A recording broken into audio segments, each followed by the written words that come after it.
Thank you everybody for coming out. I'm here with my lovely wife. It's just Alex. What's up, peoples? And I'm here with my right hand man, 2G1A West Side, but he is here in spirit. What up, though? And I'm here with the lovely flock of everybody that came in and pulled up today to talk they talk, man, on this Flock Talk. It's Flock Talk episode 20. All right, let's do it. Flock Talk. Let's start it off. Episode 48, Arletta Muleys, Pop the Balloon or Find Love. This Pop the Balloon episode, there were 6 gentlemen that were on the lineup this time. There was only 2 matches total. Actually, I don't even think there was 2. There was 2 matches total.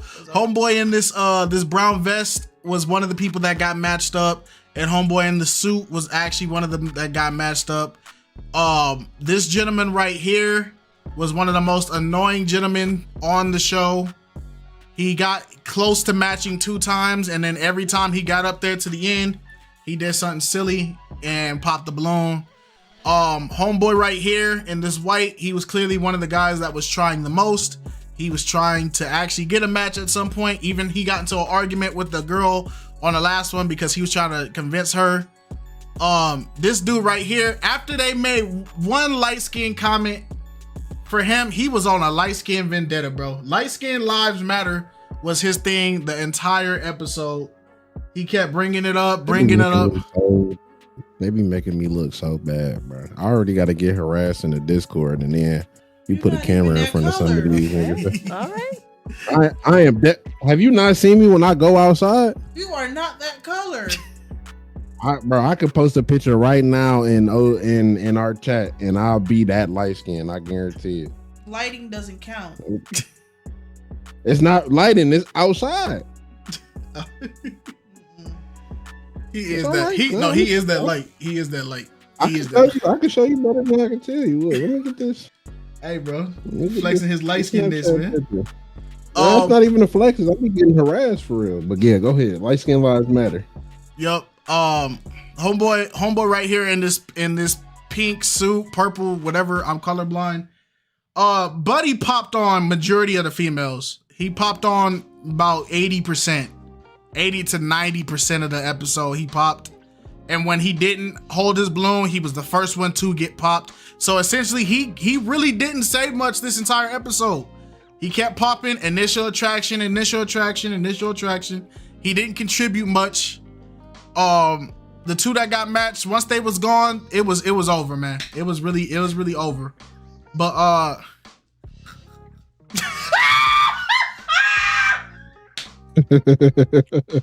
why you sitting the mugshot? He just said that. I had to say it. The mugshot is crazy. Funny.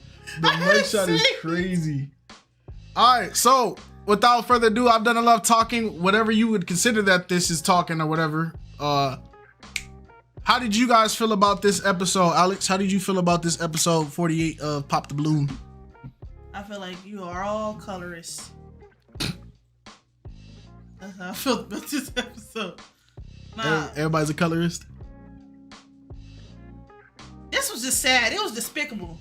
It don't make no sense that you this old and y'all act like this. It don't make no sense. All y'all should have walked out with a match because time is of the essence. But yeah. I think that's kind of the problem innately. It's like it don't matter what age bracket you hit. Everybody still, a lot of these people still terrible, no matter how old they are. And that's why, I ain't gonna say no names, but y'all know what I be dealing with. They, old as heck, still single. Yep, all type of stuff. It literally don't matter. Like you have that age on me and you still act like you my age. It's terrible. It's bad.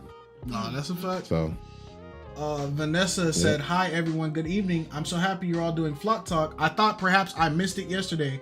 Are y'all moving to Fridays?"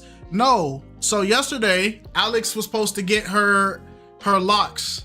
Alex was gonna be locked up, and when we were supposed to go get her locks put in, her loctician apparently was not ready. I don't know how that works. I don't know how that works at all, how you not ready, but her loctician was not ready. So I threw the knowledge on that. Y'all got me out here thinking Alex is a criminal. Apparently. So They don't know how Alex, to run a I wish I business. was. oh, are we getting a Cinderoni camera effect? Hold on, y'all, ladies. That's Hold on. crazy. We getting the Cinderoni camera That's effect. crazy. All of a Look at sudden. him. Look at him. Hold on. I gotta Weeks- zoom in. Look at him. Weeks and months later. Special guest Leave me Cinderoni alone. That's crazy. with the Ice Mountain Where the water. rest of your sleeves at? Don't be getting on here trying to flex them arms and stuff. Where the rest of your sleeves at? Y'all getting There are sleeves on. There a are sleeves on. Cinderoni feature, boy. Sleeves are on. Oh my god. All right. So if you guys I have just woke anything, up. if you guys have anything you guys would like to say about this episode of Pop the Balloon, go ahead, raise your hand now. You guys can raise your hand. We can hear what you guys got to say. So we had Stay Down Peasy, and then Yeshua, Stepper, Miles. Yep, coming up. Y'all know the deal, bro. 2 minutes, 30 seconds. That's crazy. All right, Stay Down Peasy, you first. What's up? Hi. How y'all doing? Good, how are you? Good. How about I'm yourself? good. I'm good. That light skin dude talk too much. I feel like okay, he was saying something with the colorism thing, but don't you Oh, know how like when someone try to explain something and then they start over explaining, it's like, all right, bro, now you're pushing it. It's like you could have just said that was colorism and just kept it moving, but I don't know. It was something off about that dude. I'm kind of glad he didn't get a match because, like I said, and like that girl said, he talked too much. nah, you he didn't was see his face he when was she said yapping. it. Before, when she Man, that boy was over. Man, that boy was over explaining everything. I'm like, dang, you remind me of my baby mother. Like, you know what I'm saying? Just over explaining everything. Oh, when he called her colorist. Nah, it was before that. Yeah. She was talking to the guy in the little blush suit, and he made a face at her, and I'm like, oh yeah, he about to let her have it. All right. Thank you. Appreciate you, Peasy. All right, Yeshua, you were up second. Go ahead, big dog.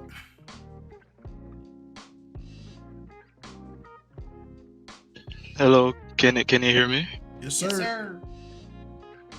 All right. First, good night, everyone. Glad to see everyone here. Glad that everything went through and everything went well. I was so shocked. Yesterday, I was waiting for the flock talk, but today I see that it's here. Listen, my Elbak ancestors has been whispering to me when I think about this episode. Listen to me. What I think about this episode. These Neanderthals, I don't know where them come from. Listen, everybody talking about my generation, my age range is the problem, and this modern culture, the older generations, they're the problem. They are the problem. Listen, they should have been better matches. They should have been more mature. They should have been, but there was no maturity in sight.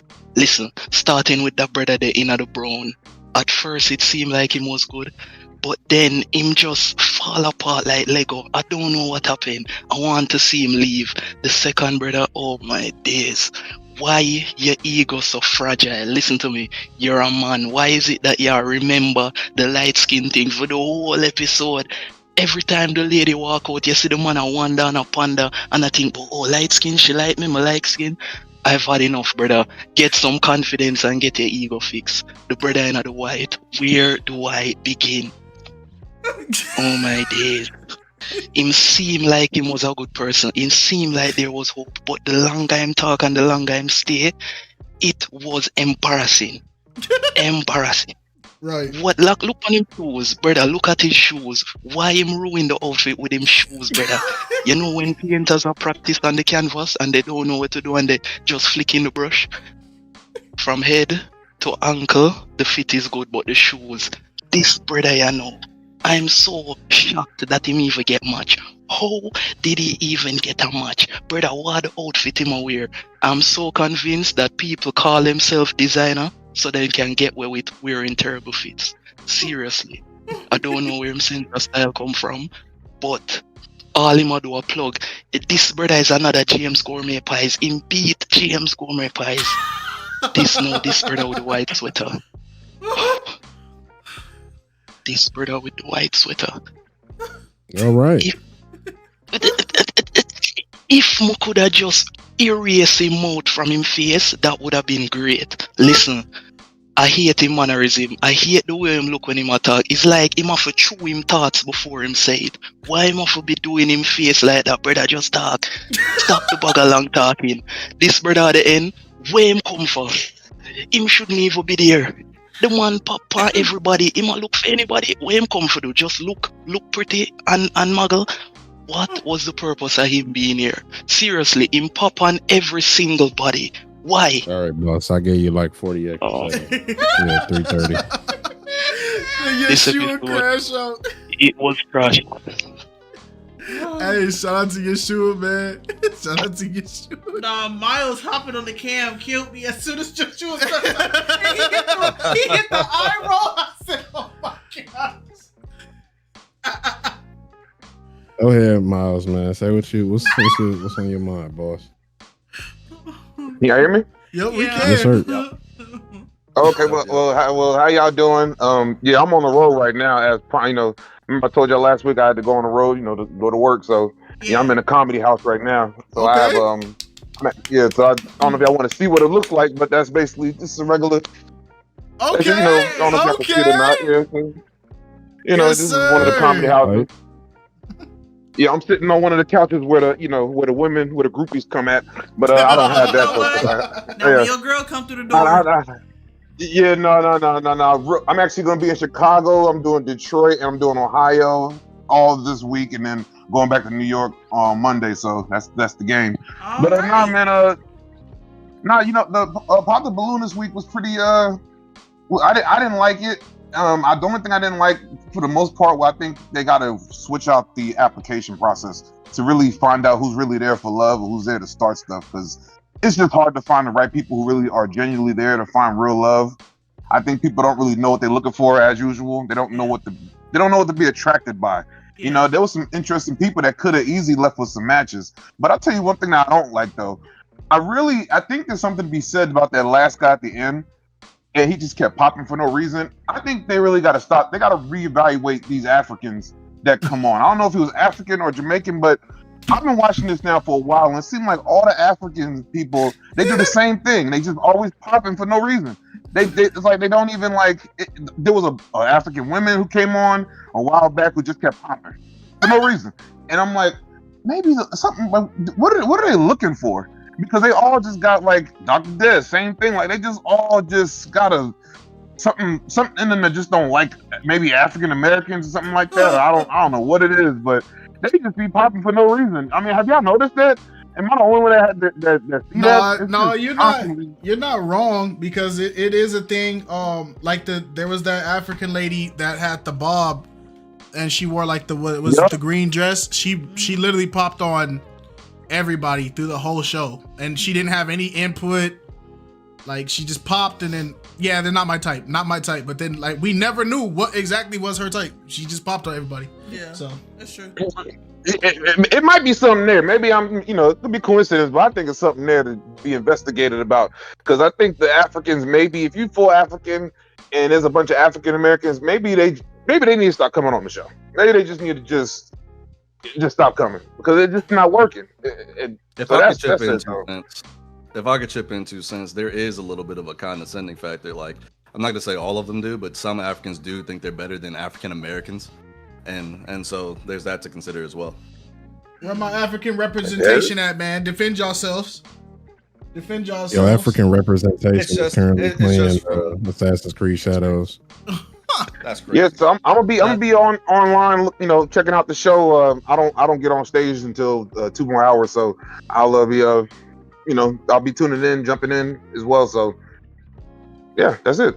Hey, shout out to Big Miles, man. Shout out to Miles. Make sure you record your stuff, man. All right, Stepper, Big Stepper. Stepper, how you feel about this episode, man?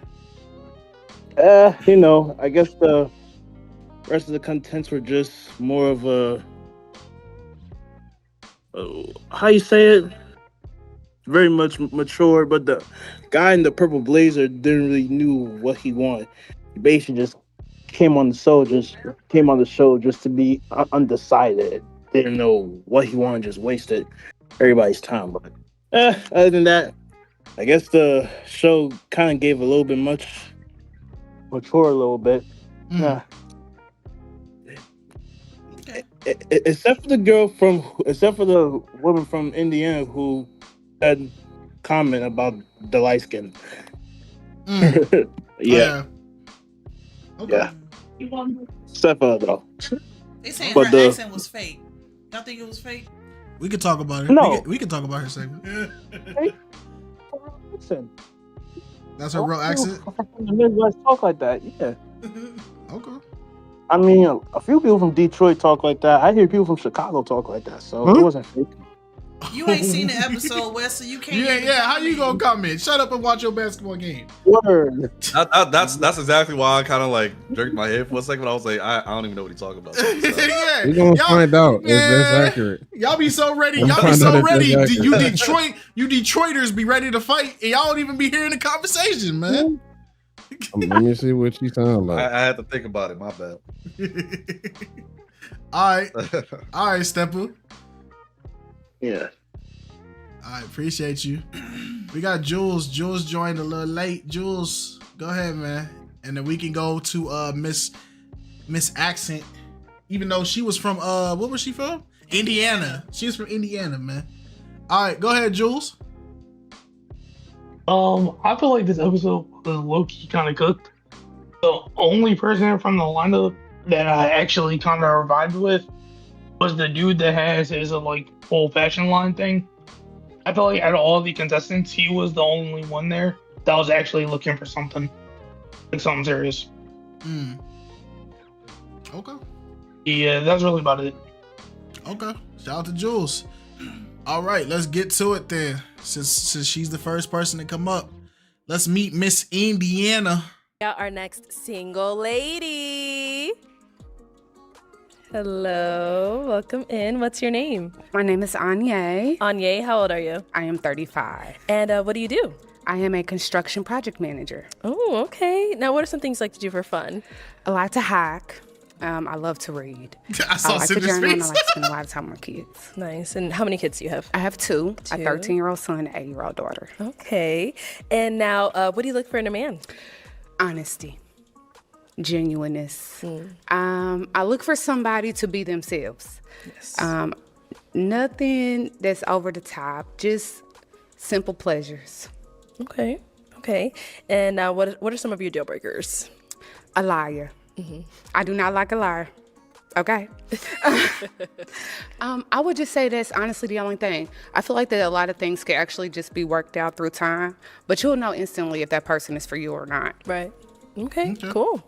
So Now, that lady, she also had one of the most viral moments in the segment where she started the whole Light Skin Lives Matter movement through her interaction. So, well, I was just being nice, but here's the thing.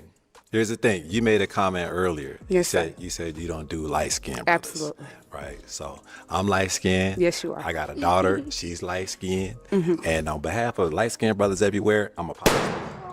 That works for me, sir. So And your daughter wasn't part of the conversation. I said light we're a skinned package men. deal. If you don't like light skin, My that's daughter's light skinned too. that's colorism But- to me. If you don't like my light skinned Oh. self, how you gonna approve of my light skinned child? You know what I'm saying? I'm sorry if you feel like I was being racist towards the light-skinned brothers, but let me make sure I turn this way and say, sir, I apologize if I said that the reason why I didn't like you was because you was light-skinned. I would never discriminate just because you're light-skinned. You're just not my type. That don't make me a racist. I don't even take offense to it. You did. No. Your feelings was hurt. No. You took it as me taking offense to it. I'm just telling you straight up. You brought your daughter in the mix, but we're not going to argue about that tonight. So clearly he's not your type, is what No, you're he saying. talked too much. Never heard a woman He got a in lot Detroit going sound on. like this. You argumentative, so I'm going to just step away from that. All right, thank you. But it was a pleasure to meet you. Yeah.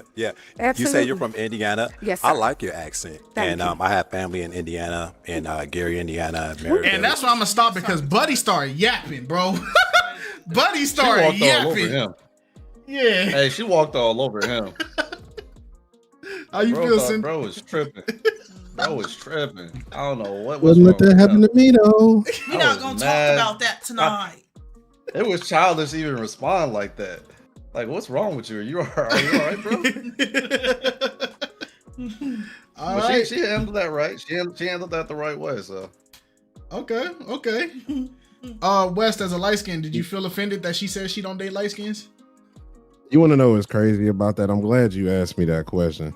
Oh. And I can't say what I really want to say because it gotta be censored. But like, this is almost that oppressed mentality that we've had discussions on before. Nobody is oppressing you, gang.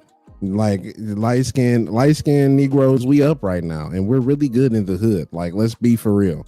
This is fake oppression to me. Like, you are okay. If one dark skinned woman don't want you, it's 10,000 to do. You'll be all right, gang. You didn't have to, Right. Your feelings got hurt. It's okay. Your feelings got hurt, bro. It's all right. Ain't nobody say, ain't nobody say nothing about your daughter. Ain't nobody really say nothing about you. She don't mess with your, she don't mess with your cut of light skin. She might mess with me. We don't know that. I'm just saying, like, it's your fault. It's your fault, bro. All right. You fake oppressed. You'll be okay, man. All right. Let's hear it. Yeshua, come on up. Y'all know the deal. Cute. Yeshua, go ahead, man. Can you hear me? Yes, sir. Okay, so let me start with the woman, right? I really fail to believe that that was her real accent. I believe that she was just playing it up for the show. Mm. I'm listening to her and I'm thinking I'm watching a Wild Wild West sitcom. I'm like, she knows that the stereotype is there for that accent, so she was just playing it up. You ever watch A Different World? That girl in From A Different World, anybody you know that sitcom? That one light-skinned girl? Listen, that accent, I don't believe it was real. And then the way how she acting like she's I don't even know, like she's an actress in a stage show. I don't think she was genuine in her demeanor. No, the man is a disgrace. He is a disgrace. Listen, we're already struggling with the crooked race allegations as a light skin. I'm light skin. Him, oh Lord, his behavior is just adding fuel to the fire. Why was his feelings so hurt? Why was he back and forth arguing with her, saying slick comments? Your feelings was hurt and you took offense, and when she called it out, you're saying, no, you perceive that I perceive, brother. What I perceive is that you should never come on dating shows again. I perceive that you should be single. So, yeah, that's about it. Yo, Jonathan got the right gift. The response checks out on all the light skin stereotypes, though. Oh, really? Unfortunately. Go ahead, talk. Yes. Expand on it a little bit, brother. What you mean by that? We all know the light skin stereotypes. They emotional. They just like less than, It's really weird. But I ain't never in my day heard a dude complain like, "Hey man, I hate being light skinned." I've never heard that in my life. Until now. I mean, I benefit like the white man from my privilege. Let's be for real. Pretty much. Let's be for real. I mean, I can play the snow if I want to. Yeah, I'm still black, but light skinned niggas got privilege. Let's be for real now. Like, we been around the block. We know what's up. This nigga just making me look bad. Like I said, minus 10,000 on the scorecard because he want to be in his feelings on camera in front of people. Like, nah, gang. And then it's like, you want to know what's crazy about this whole interaction? This is probably I don't even want to say that she's rare, but like literally, like she may be one of the few dark-skinned women who don't like light skins. Like my first love was dark skin. My favorite skin tone of black women that I prefer is dark skin. Like it's just something about the connection that we have on the fundamental level. You unfortunately just wasn't one of those, and it was no reason for you to feel this way. Like you sour, bro. You sorry, sour, and you soft. Get over it, gang. Also, real quick about her accent. I think her accent is genuine. That kind of accent is very hard to pull off. I think it just needs to be a little bit more well traveled, and I don't mean that in an offensive way. It's kind of like because I spent quite a bit of time in Texas during my enlistment, or in the South, and I've heard people speak like that and sound exactly that way. And then also like that kind of way she was carrying herself, that demeanor, that's like Southern hospitality. That's a very real thing. It was kind of a culture shock for me coming from like all the way up in Detroit, Michigan, to going down south and experiencing that. Yeah, I heard people that sound like that when I lived in Georgia for 8 years. So didn't seem fake to me. But if that's the first time you heard something like that, you wouldn't like it probably. Okay. And I know Miles said that he in Indiana right now, and he heard people that sound just like that. So it do make sense. All right, well, too humble. Go ahead, man. Oh, you hear me? Yeah, because nobody gets the reference but me and him, I guess. You talking about the Deception Disgrace? Yeah, the song. Yeah, from Likey. Yeah, we can hear you, Will Too Humble. Go ahead, man. Talk your talk. Oh boy. What do I start? Where do I start? Overall, I just think that my man's, I was just going back and forth. Like that's really all I was like sitting here thinking about. I mean, you're gonna deal with things like that. I don't know why he was sitting there just going, back and forth with this woman, knowing that, there is plenty of them out there. And, I understand that people be trying to get their moment, trying to go viral, things of that nature. And that going viral doesn't mean it's a good thing, which I ain't gonna lie, everybody is taking notes of, and it just seems like there's nothing that, that's better to do but do that. And I think that's being done like way too much, even when it comes to watching the previous, episodes of the Pop the Balloon. It seems like people trying to have the viral moments, and it's just like, dude, do you understand that you are the problem? Do you understand that you are the reason why, like, the show is becoming, instead of it being genuine, it's becoming more of a, like, it's more like funny. It's funny. It's like now everybody's pretending, like nothing is like real or genuine, and it's just like, who wants to like watch it over and over? That's really all that I'm getting from it. And like my man's Wes said, it's like, it's okay. It's okay. You'll be fine. You'll find somebody. It's all right. So, that's pretty much what I'll have to say about it. Okay. Shout out to Will Too Humble. Yes, sir. All right. Jules, then Stepper, then Miles, then Bird Lady. If Jules is not here, we will go to Stepper. There you go. There you go. There we go. Anyways, the point I wanted to make is about the woman saying that she doesn't discriminate. How do you say you don't discriminate, but then at the same time say, oh, my daughter is also light skinned, but then you turn around and say, oh, I don't like light skin. Well, I think technically she would prove the point she don't discriminate because she don't date light skins, but she has a light skinned daughter. So I guess that means she didn't discriminate. Maybe it's that disinterest came from the fact that the person she created a light skinned daughter probably rubbed her the wrong way to the point where she don't date them no more. But because technically we can't say she does discriminate against light skinned people. She got a light skinned daughter, so that meant she clearly had to. You know what I'm saying? Or am I making? It's kind of like the same. I kind of get what Jules is saying. It's kind of like saying, like, when the other people be like, oh, like, I don't discriminate against black people. I have my cousin is black. The freak that mean to me? Yeah, you still be talking crazy. No, that's a fact. That's a fact. But like, I guess in the terms of dating, like preference wise, like she prefers darker complected men, I assume, but there are light-skinned women that don't date light-skinned men, and there are dark-skinned women that don't date dark-skinned men. So it's kind of like a double-edged sword type of thing. I genuinely don't think people should want to date somebody based off of the melanin of their skin. That's a fact. Because I could get, it doesn't make any I could go and get bleached tomorrow. Are you still gonna love me the same? No. Okay then. No. Dang, that's crazy word. I'm playing. I'm joking. Like I'm still the same person. It's just my skin is bleached. But you can't relate to my struggle. My shades mean difference, and my difference is my struggle. And with your lighter shades, there is.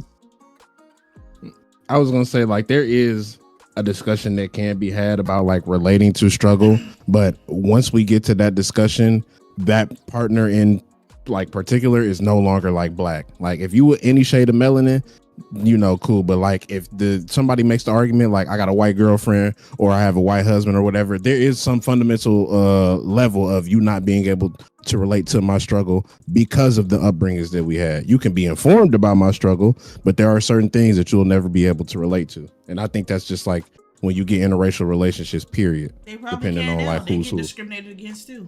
Who? White people. Hey man, that's a different conversation for a different day. Yeah, that's a Just saying. conversation for sure. Yeah. I feel like every race, every ethnicity has a form of experience discrimination, whether it be like gatekeeping out of a community or if that there is like it's one of those things where it's like it's cool if this group of people do it, but if this group of people does it, it's like we don't rock with it. You get what I'm saying? So it's like it's interesting. Like that's why I said in the video, like I wish we could get past this whole like color thing, and it's like let's keep it 100. Like we human beings, bro. We all gonna bleed and die the same. Like you feel what I'm saying? But yep. I don't know. Date who you like and make sure you like who you date. That's a fact. People don't like who they dating. All right. Shout out to Jules. You know. Jules, were you done? Also, I do want to say. Go ahead. Sorry about that, case. Also, I do want to say, as a member of the light skin community himself, the only brother, we do not claim Reggie. I'm sorry, we don't claim him. We can take him back. They didn't kick that man out the community, man. You see, that's what we were just talking about. All right. Shout out to Jules. All right, Stepper. Don't mind me, I'm a little sick, but honestly, I feel like she could just interpret it and explain. I'm sorry. Honestly, I feel like she could just like interpret it on what she meant by she don't date light skins or whatnot, or honestly, she could just like kept it real on why she popped or whatnot, and just keep her comments to herself. Yeah. Okay. Yeah, basically. Because that light skin comment was very much unnecessary. Very much unnecessary. Very much. I ain't gonna hold you. Nah, that's a fact. It was unnecessary, but I do get the fact that people argue about preference. A lot of people say like I should be entitled to my my own preference of things. So that's where it makes it kind of difficult. But there's also a way that the person could like interpret it on why they like that type of preference. You know what I'm trying to say? So yeah. They can interpret it and explain it instead of just making a comment about it. So yeah. Yeah. But you know, at the end of the day, we all bleed the same. I don't think color at this point should even matter. You feel me? No, that's a fact. That's 2016 stuff. Dark skins versus light skins, and people still on that stuff, man. Yes, very much so. Yeah, that's old. It's old and it's still current, unfortunately. I already posted. Right. It's a running joke with you. I'm talking about Wes. I can't never be free from these shackles. Nope. You will wear those shackles. You will wear them proudly. All right, Miles. Go ahead, Miles. Yeah, man. The Indiana accent. So I'm here right now, and man, they really do talk like that though. I'm not gonna lie, they speak just like that. My Uber driver really, I swear on my life, I'm in the car and she said, "The weather is real nice, isn't it?" And I was like, "Yeah, it's smooth. It's like that." Yeah, they really Was that do. also They got the Detroit accent too? Well, she's from the area where so y'all know the area. So not in like not the city part of Indiana. It's the part of like where Larry Bird is, like French Lick. That's like kind of like on the country side of Indiana. Apparently, like that's where the accents be coming out. They sound real country over there. So from what I'm hearing, where it's like you're not near like the major city part where the Pacers play, but you're like where the farms and all that stuff is. That's where the accent is. So that's where usually where it comes from. As far as the light skin, dark skin thing, I never really understood that thing because they don't, light skin have always been winning in my book. I mean, they had their moments in the world where they not winning for a couple weeks and then they back to winning again. But it's never anything too deep. I remember the time when Heavy D was out here and man, you want to talk about winning. He was light skinned and he was fat. The girls wanted a light skinned fat dude so bad when Heavy D was in the scene. I'm just telling you, like straight up, like he rest in peace to Heavy D because he really made light skinned people look cool. But yeah, ain't nothing wrong with light skinned people, man. That was just I didn't get it. But I'll tell you what really irks me. It be them brown people. It be my people. We always think we light skinned because we're around a whole bunch of black people. It's like, bro, you ain't light skinned, bro. So you peanut butter. Other brown when he said it. True. Right. Man, You ever see that? Like you don't get your peanut butter. Boy, you almond. Stop playing. You not even like for real. Almond butter. Yeah, it's like stop. It's like those fat people that be on that weight loss shows. My 600-pound life, and it'd be like somebody like 600 pounds saying I ain't that heavy. It's like nah, bro. Just because your family 800 pounds and you 600 pounds, nah, you heavy too. But I mean, like, come on, it's slightly different. Yes, I gotta jump in. Hold on, bro. We've been talking crazy, bro. It's like, if somebody was to join this stream with no context, this would be the craziest conversation they'd ever heard. Because bro really said it really just be them brown skinned people. That's crazy. No, seriously, like no, cause like my girl's really dark. She's black, like she's black, and I be looking mad light skinned next to her, but I'm brown. I'm like I'm not really light skinned. I'm like I can see how I might look light skinned because if I'm around a bunch of dark skinned people, yeah, I might look a little lighter than them, but I'm really not light skinned. I'm brown. I'm in the middle. Like it's I've been touched by the sun in a real way, so it's like but yeah, light skinned people winning. I'm with you. Light skin, dark skin, we all black at the end of the day. Does it really matter? She was just tripping. And light skinned people can fight. Stop thinking light skinned people can't fight. I'm so sick of that. That's how people get beat up. Hey, wait a minute. Light skins don't need this much defense. What we doing, bro? We playing full court defense for the what we doing? Why you hating, bro? Just because he said that you tripping right now, don't stop him. He's spitting right now. This is good rhetoric. We gotta push this. Turn your camera on and say this statement. Okay. Well, I can't turn on. I'm getting dressed right now. Yeah. I ain't want to say it though. Yeah, I'm getting dressed right now, so we don't need to see me undressed. That's okay. We got to keep this pure on the show.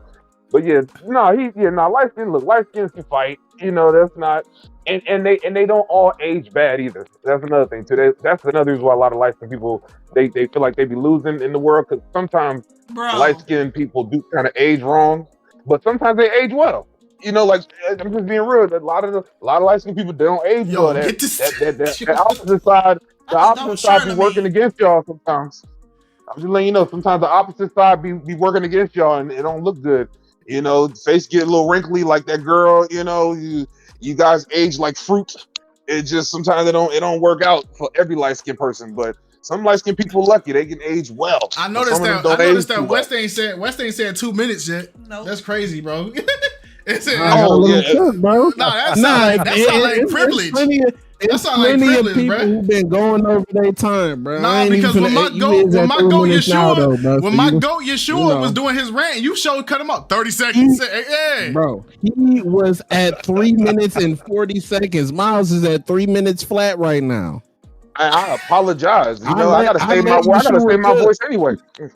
Yeah, I'll let you. I gotta work. I gotta work tonight, but I mean, I'm using my voice right now for y'all. I'm giving y'all free words today. These words usually I get paid to talk right now, so I'm giving y'all some free words today.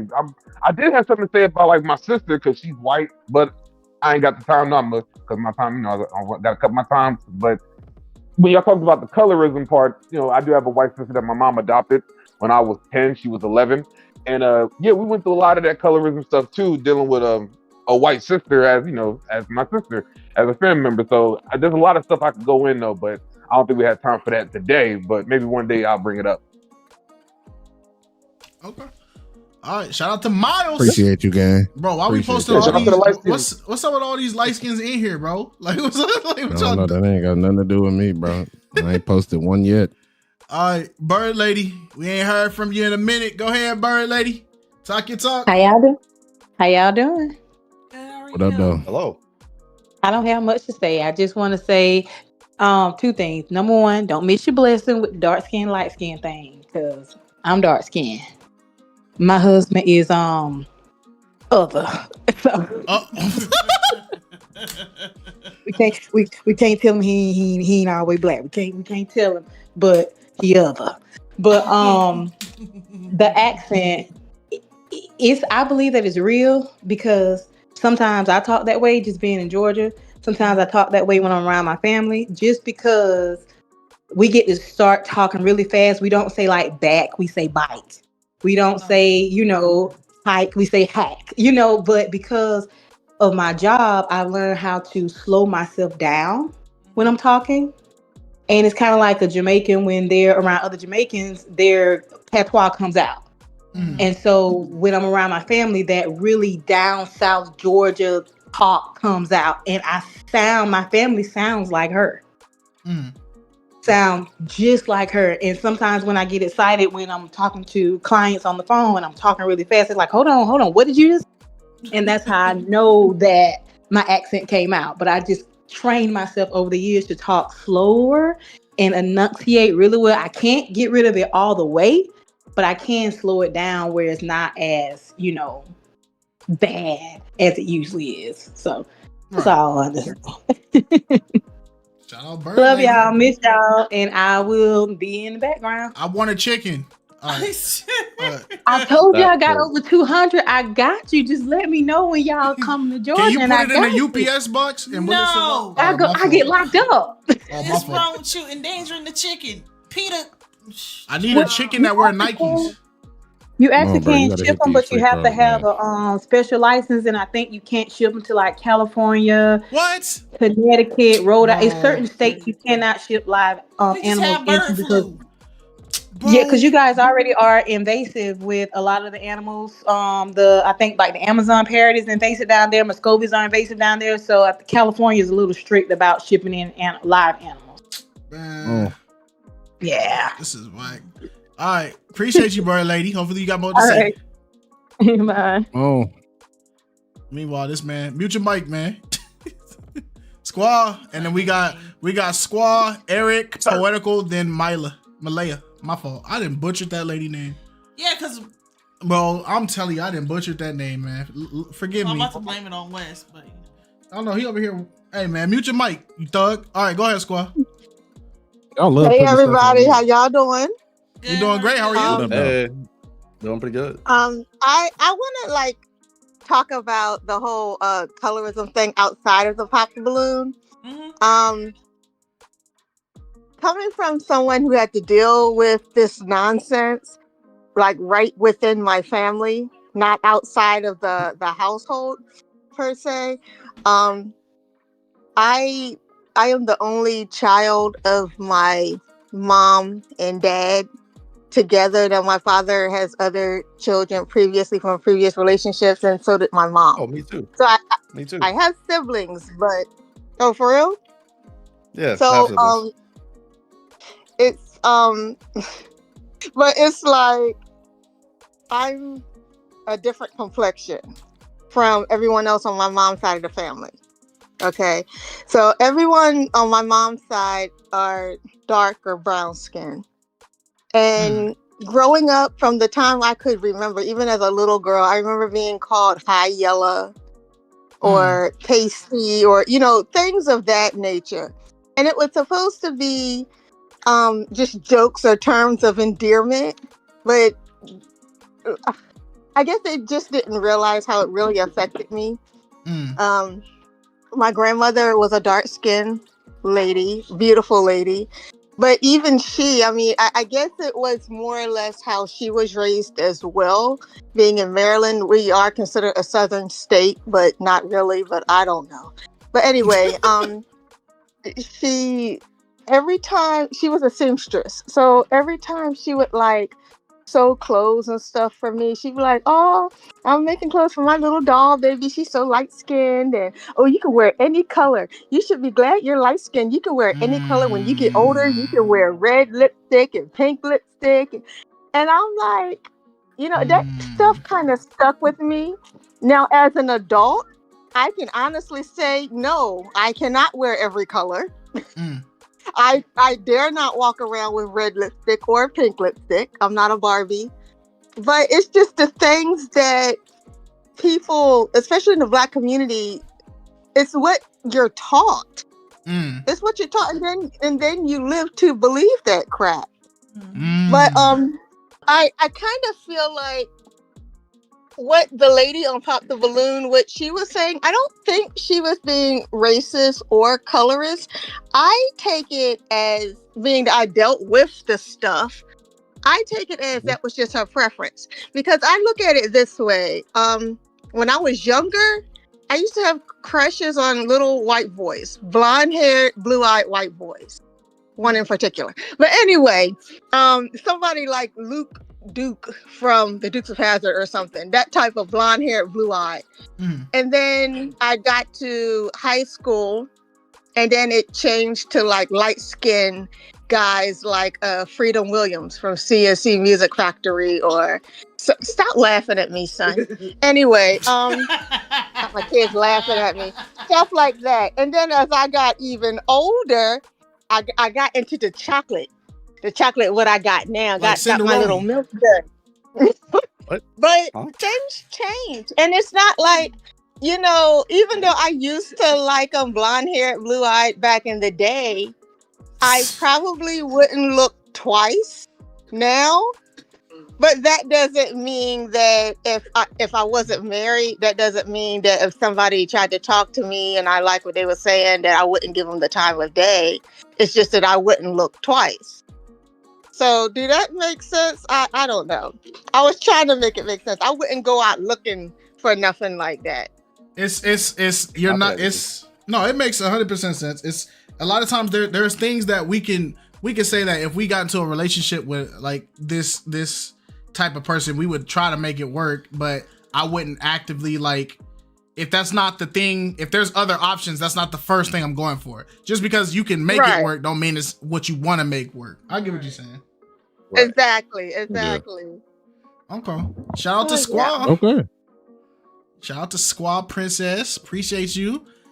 Jalen McCoy said, y'all know where colorism started for us? Yes, colorism was a thing that light-skinned people were given privilege over dark-skinned people, and that's why colorism came into effect. So colorism is when you get discriminated for the darkness of your skin versus that of like a light-skinned person getting like a privilege. So it originated from like slavery and all that kind of stuff. Yeah. So I feel like we glorify it too much. Okay, Eric, you've been waiting patiently. Also, this is his first time speaking, so let's be respectful. Eric, are you there? We all black at the end of the day, man. Yes, sir. Yes, sir. Can you hear me? Yes, sir. Yep. Hello. What up, though, Hey, boss? man. It's an honor, KiteZz. I've been watching you guys for a little while now, man, and appreciate what you guys are doing. Yes, sir. Yeah, man. Just overall, like I had to come in and step in, and I've been wanting to talk to you guys for like a week now. So, my the whole Pop the Balloon with Arlette, my ex-girlfriend put me on to that show back in like February of 2024, and she came over, she was watching it, and literally when I watched it with her, I was just like, oh, this show is on YouTube, it's quality, everything like this. I was just amazed how the structure of it all. And just started watching it, you know what I mean? And I wanted to talk about, this is my first time here, so I don't want to take too much time. So you the boss, I want to respect your platform or whatever. So let me know if I'm going over time or whatever. But it's one or two things I want to kind of like address right quick. Go ahead. Miles mentioned like something about Africans be popping them. I just didn't like the stereotype in that, that kind of like word or whatever, because at the end of the day, we all Africans, you know what I mean? All our ancestors come from there, you know what I mean? And, Right. I tell people all the time, me, I'm from Africa. I'm from West Africa, right? But I've been living in the States for 20 plus years, you know what I mean? And I grew up here. I grew up in Philly. I'm from West Philly. So, but the whole thing is like, I come across different people all the time. And when people bring up stereotypes like that, especially our black folks, especially people who are like, quote unquote, say they Black Americans or whatever, if you look at your ancestry DNA, you go back and look at it, it will trace back to Africa. 100%. If you don't want to believe me, other people may not want to believe me, but that's neither here or there. I don't want to, I just want to kind of touch on that briefly. But also, it's just like, like when he mentioned Africans be popping on that show, and I'm like, a lot of Africans have matched, or for instance, the guy other Eric that matched on there multiple times or whatever, Dr. Daz, whoever, people have matched, and obviously Arlette and BM are the African couples, you know what I mean, and they hosting the show, and it's just the stereotype like that. I just like kind of felt a little offended because if you think about it, I tell people all the time, right? If God were to recreate me, I'd rather have him make me the same way he made me. Like nothing less, nothing more, Right. And if you look at African history, it goes back thousands of years. And American history, the country that enslaved black people, it seemed like we more so willing to accept being American than African, when our history goes back thousands of years, where we were enslaved by the white people, but we more willing to be called American than African. I don't understand that. That idea really messed me up. But that's kind of where I want to kind of touch on. I like what you guys are doing, man. I love your platform, man, and just want to kind of like tap in right quick and just give my little input. Okay. I don't want to go over too much, and I respect what you guys are doing on this platform, just highlighting or Let Pop the Balloon. I mean, that's the only one I watch. Other ones, like I'm not throwing shade. It just don't come. It don't come remotely close at all. And because Arlette professionalism as a host and her, that's one of the things people can copy. Her hosting skills, her personality. You can't copy that. That's innate. That you're born with that. You know what I mean? And that's what people gravitate towards Arlette, her show. You know what I mean? And it's a blessing what they got going on. Right. Whatever it is with Netflix or whatever, congrats to them. But I'm going to keep supporting you guys and hers. I love what you guys are doing, man. And I just really felt overall offended by kind of like Miles' comments. I don't even know him from nowhere. I'm like, dude, that's corny. You know what I mean? You don't say that type of stuff. But at the end of the day, I don't even know him. He probably didn't really mean it in that way. But I don't think he overall, I he's just a kind of comedian. He's a professional comedian. I don't think he meant it any. I mean, I'm not even aware of that. I'm just fresh here, and I just wanted to kind of like briefly say that. But like I said, man, I tell people all the time, if God were to recreate me, make me just the same way, and God will be proud. Like he wants you to be where He made you, black, whatever your skin color. He'll be so much proud. Why would you want to change your color? Why would you want to bleach your skin or whatever? See, I'm a dark skinned brother. Oh, and my ex girlfriend, she was the girl who put me onto the show. She light skinned. You know what I mean? But I love all shade of black women. But you know what I mean? Do I like dark skin more?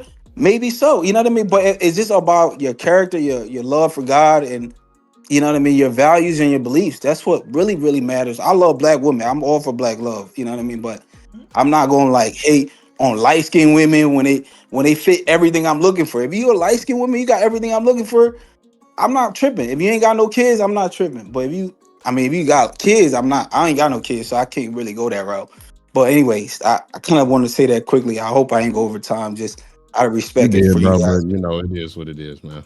Yeah, I apologize. No, it's all good. No, You you're knew we normally let first timers, we always let them go a little over because it's a different platform. Yeah, it's not like some of these people like Miles has been on Flock Talk since the very beginning, so it's easy for him to adapt to a 2-minute conversation.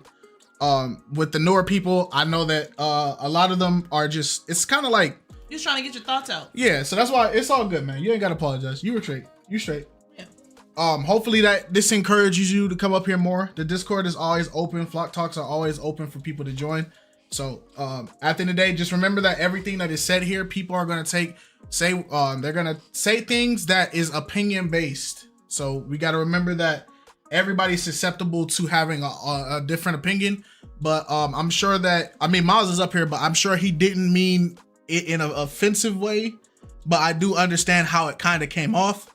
So if and that goes to anybody in the chat, if you guys felt offended by the comment, we do humbly apologize. I'm sure it wasn't meant that way.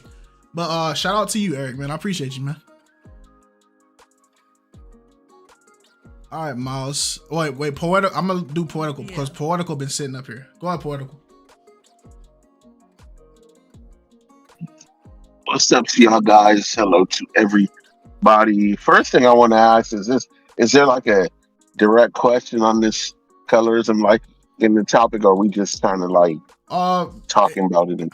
It started off with this, talking about the young lady. Yeah, in the Pop the Balloon segment. Okay, so it was just based off of her. Okay, because I thought there might just be like a question or something tied into it. Well, as far as the colorism stuff, my thoughts on this is, unfortunately, I feel like in our Black community, like whether it's sometimes the elders or my generation or whatever, it's like this whole thing keeps getting trickled down and keeps getting perpetuated through our own community. Like, of course, you got this segment here with the woman. She's saying something about not liking light-skinned guys. She ain't the first woman to come on Pop the Balloon to say that she don't like light-skinned guys. You kind of hear this a lot from the women. Oh, I like a man who's tall, dark, and handsome. Okay, that seems to be kind of like the running thing, or you hear that a lot. I don't know why it's like that. Again, at the end of the day, we're all black shouldn't be like that. But when you mix in probably people's experiences and then also people's preferences, and that starts to kind of decipher stuff, and it just turns into like a whole thing that doesn't need to be a thing, but it is a thing. It's going to continue to be a thing because, like I mentioned already, like sometimes even with the older folks, they do and say things that they may feel like it's just endearing to them or whatever, but they put some of that stuff in our heads or in the younger generation head with the likes and comments. Or I've seen a lot of the times where a lighter complected Black person, whether it's male or female, you get around someone older and they're like, they'll start off immediately with some type of compliment on the aesthetic. Oh, you're pretty. Oh, you're handsome. This and that. One versus somebody that's darker, and the compliments don't roll off the tongue as easier in the same way. And again, this is just like observation that I've seen over the years, and I'm just like, okay, why is it like that? But again, that's little stuff that can plant seeds and stuff in people's head, and then from there it turns into something else that it doesn't need to turn into. But, right.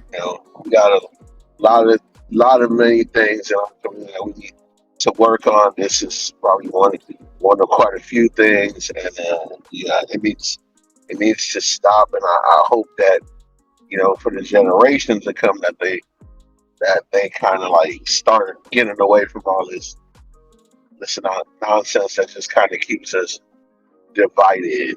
Or we need to be more unified. No, I agree. It does need to stop, and it's only going to get worse as long as we have these situations where it kind of gets like promoted and it kind of gets like publicized, because it is a nasty thing. If anything, the whole like I think Cinder has said it. I think you had said it. It was like we're all just black, man. Like we're all just black. So it's just like, yeah, that's really what it is. Like at the end of the day, we gonna bleed the same. We gonna die the same. Light skin, dark skin is not a race. It's a shade. Yep. It's not a race. It's not an ethnicity. It's a shade. There are dark complected white people. People want to use dark those. complected Hispanics, dark complected. I mean, People want to use those shades because those shades get privileges. Light skinned people usually have more favor towards white people, and so they want to use that to be able to play both lines. And sometimes that gets kind of muddy. I grew up with that in high school, and I wasn't a huge fan of it. I'm like, don't come around here and trying to act like you all are friends when you were over there just with the white kids saying the N word. Stop that. Yeah, true. That's weird. Yeah, you got a point. I mean, and also to the reaction that this guy had on the pop the balloon segment. I mean, he kind of did go off the rails a little bit. I mean, he called her out for the colorism thing, which I don't think is necessarily that bad of a thing because it kind of, I felt like it was kind of applicable, but you know, he might have been a little extra with it. I mean, but that was his feeling, you know, when he had that interaction with her, and then and then it kind of turned into like a little bit of a running joke throughout the rest of the episode. Like, no, I feel you. All right, shout out to Poetical, always spitting that knowledge, man. All right, she has been waiting very patiently, and then we will go to Miles. I don't want her to wait much longer. Lachelle. Hey everyone, now you calling me Lachelle. That's what my mom calls me when I'm in trouble. It's because I wanted to confirm that whether it's Malaya or Malaya. It's Mylea. Mylea. See, I was just wrong on both angles. It's crazy. But hi, Mylea. Okay, I'm used to it. Hey everyone. So I just wanted to say really quick that I think people who are medium skin, like brown skin, not light skin or dark skin, usually don't want to be dark skin. So they'll start making up things like, I'm a caramel macchiato with 2 shots of espresso. Hey, shout out Corey And Kitchen. it's just They do be doing that. Shout out Corey Kitchen. it's just once you start doing all that, you lose me. Like this guy right here, he's not light skinned to me. It's just people just don't want to be dark skinned, and it's a sickness at this point, honestly. Yeah. I feel like there was a call out, but I was pointed at. But I claim dark skin every day, so I don't know. I don't know what that point was. For. All right, bro, fight me, bro. You're not finna keep disrespecting me. All right. You are brown, bro. I am a dark skinned man. Yeah, we all black. But like, if we had to go down to our shades, you are brown, brother. I was brown, brother. I know brown, I black. I know brown. Shades. I know brown, I black. I black, Bobby. I black, Bobby. No. I black, Bobby. I did not know he was going to talk about you. I'm sorry. Trying to salsa that mess off. I know black. Nah, but all right. No, that's a good point though. There is people that they do not want to associate with the darker skin tones.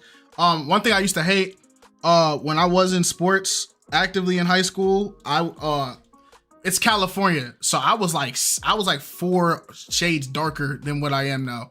Like I was dark. It's in selfies. Yeah, it was to the point where like, dude, I was getting roasted. Like, oh, if we turn the lights off, we ain't gonna be able to see you no more. You look burnt. Like I got all that, bro. I got it all. That's why people are ignorant. It's a tan. Yep. You're outside in the heat doing physical activities. You're gonna be darker. I'm also from California, and my dad, I used to be really dark too.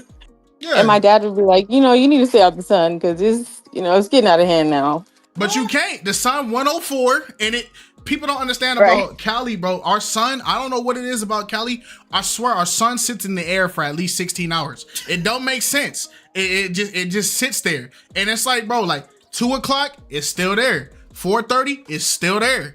7 o'clock, it's barely going down. It's like, bro, the sun don't leave, man. Oh my gosh. Zeus Titan with a 49.99 bomb. It's been a minute, family. Getting ready for this big move. Hope all is well. Hey, Zeus. Hey, man. Safe travels to you and wifey. Hey, to you. Hey, Zeus, I need you to tune into my stream, man. Some after hours stuff. You dropping some tips like that, I can do something. Be quiet, bro. Be quiet, bro. What you mean? Don't block my man's blessings. Hey, Zeus He tired, he man. gonna boot up the game in a minute. Zeus, just hold tight, bro. You know we gotta keep talking. All of a sudden. All of a sudden. That's crazy. Nah, but my Leia. I'll the arms off Yep. you, man. See, I got it right. My Leia. Yeah, I got it. Yeah. As soon as she said it, you know what I thought of? Lay your head down, lay your head down. Yeah, you got Malaya. Whatever you got to do to remember, that's fine. Yes, Malaya. That's a fact. Shout out to you and your husband. Your husband, we tapped into his stream, man. He going crazy. Thank you. We appreciate the support. I was playing today. I'm not the best player, so whoever was in there, I really appreciate it because that was some whack gameplay, and I appreciate them for sticking out with me. It's still content. It's still content. It's still content. Shameless plug it. Drop Shameless plug. Make sure you plug your stuff. All right, Miles. Everybody married, huh? It could be you if you stop playing. Stop acting up. If you get out the streets. If you stop. Wait, everybody what married, huh? That's crazy. Wait, Right. my arm's not out. Leave me I alone. told him to put some sleeves on. I got a shirt on. It's a whole shirt. Nah, bro. The way it's cupped, nah, bro. You gonna have to put some long sleeves on. Cinder, they'll be mad if they see you in that one outfit that your gym homie just put up there. Yeah, my model photo. That was a small arm. bro. It wasn't even. You didn't even see nothing else. I just want you to know, Cinder, that the more skin you start to shower, the more fuel you give me to make a low tier god edit of you. And when I do it, it's gonna be unstoppable. I just want you to know. You wanna know what's crazy? We probably got enough. All you need to do is ask, bro. All you gotta do is ask. I can make one myself. We probably got enough footage of him saying stuff to make a low tier guy edit the Cinder, honestly. No, he needs to do you got to do the Riz face though. Miles, you there, buddy? I know you getting ready Yeah, for the show. Yeah, no, I'm here. I'm here. Yeah, man. Oh my goodness. Yeah, say my name 3 times and I shall appear. Right? Good Lord. What was the last guy's name? Eric. Okay, Eric. Okay, we're gonna get to him in a minute. Hey man, he's new, no, man. I had to post that picture. Hey man, he's new here, man. Hey, he's new Hey, here. look, that's you can't okay. just I jump done seen a lot of everybody people. Hey, I didn't see people walk out of my shows because they getting their feelings. I don't care. I get paid before I get there. It don't matter. That don't matter to me. You can walk out. I don't care. I get paid regardless. I get paid before I got here, so it don't matter. Yeah, but no, I posted that picture of me and my girl. She be trying to vlog. She thinks she a YouTuber. She's really not that good. But I just be trying to support her. But but you see how like the color, how it look. I'm not light skinned at all, but because she's very dark skinned, there's like I could feel like I'm light skinned, but it's like realistically I ain't really that. I'm not that at all. That's far from it. So sometimes the people be thinking they light skinned when they really not. It's like, no, you just brown, dude. Like you just be around darker skin, melanated, beautiful melanated people, and that's just kind of how that goes. Yeah, I know a lot of brown people. That was West Coast. Right. Yeah, you got experience with brown people, all right, Wes. Yeah, I know. I'm talking to him right now. I did want to say to the homie Eric that was getting a little upset. I mean, leave him alone. Leave him alone. I mean, that's not. I'm not apologizing at all. Hold on. Eric said he ain't no wuss now. He said, hold on, say it to my face. Hold on, come over here. Eric up here, go ahead, talk your talk, man. Perfect, because I mean, I have family out there in West Philly. Come on, we're a tri-state family, like we all from the same region.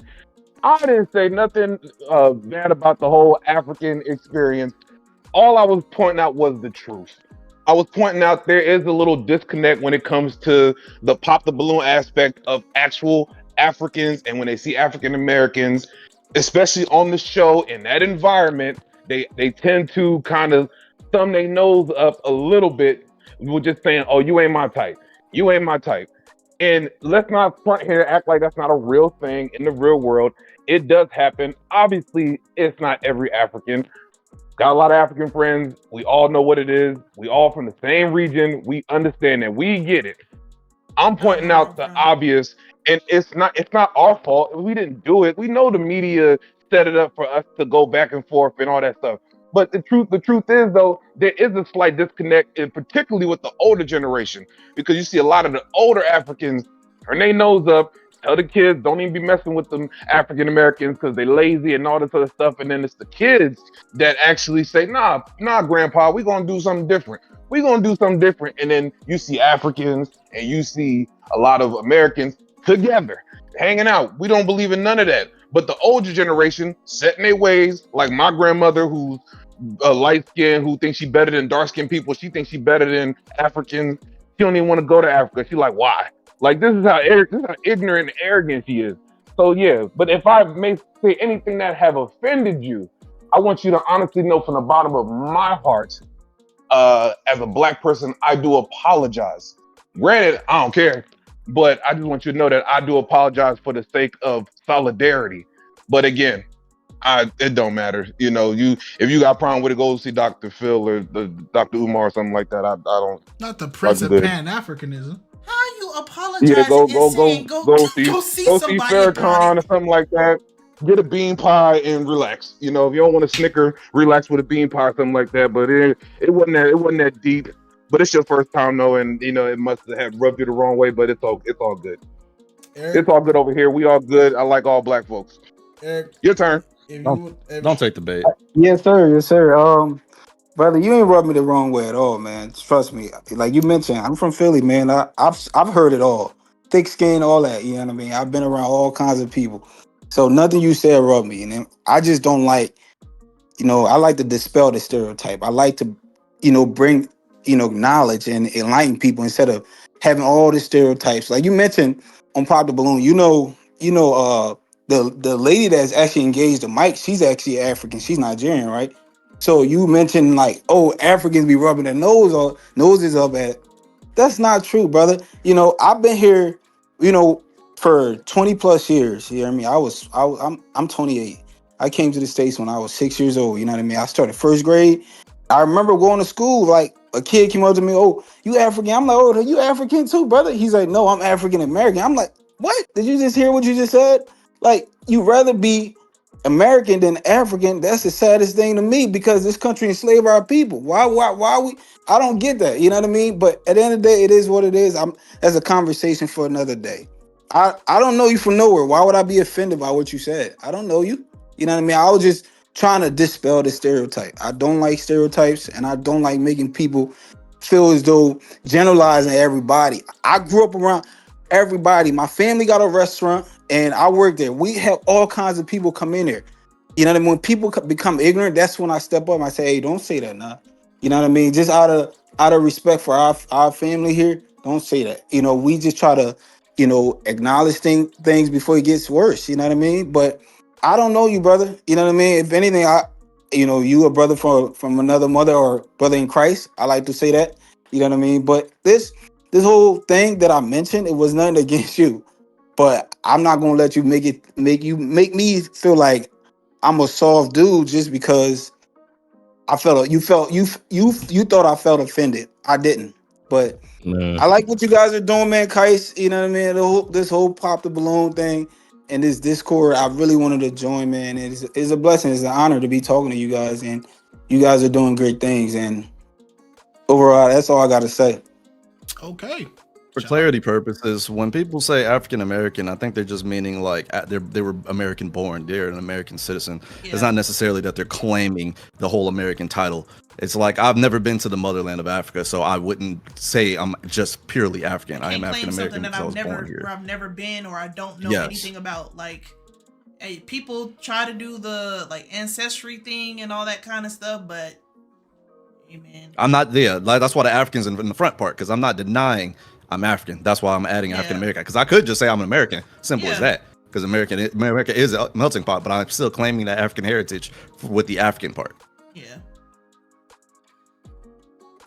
Oh, I get it though. Okay.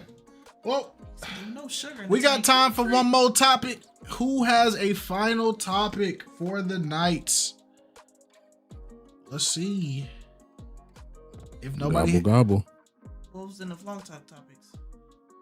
I cannot see. You got 3 monitors. You can't see now.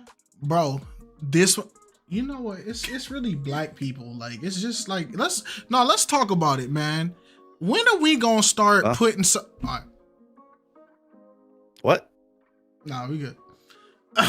When we gonna have a conversation?